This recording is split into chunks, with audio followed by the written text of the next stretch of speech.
আসসালামু আলাইকুম দর্শক, আজকে আমরা আমাদের ছাদ বাগানে আমাদের ফলগুলো দেখব। ফলগুলো কত সুন্দর। প্রথমে দেখতে পাচ্ছি আমাদের ড্রাগন ফলটি অনেক সুন্দর আর মিষ্টি খেতে। দেখুন, অনেক সুন্দর।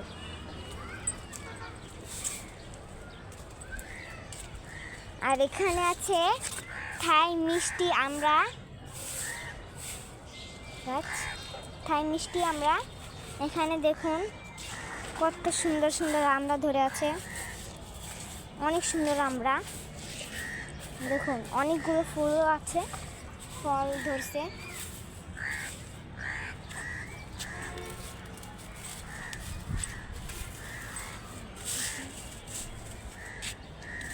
এই যেখানে আমাদের পেয়ারা গাছের ফলগুলো অনেক বড় আর সুন্দর, অনেক মিষ্টি। খায় পেয়ারা 12 মাস।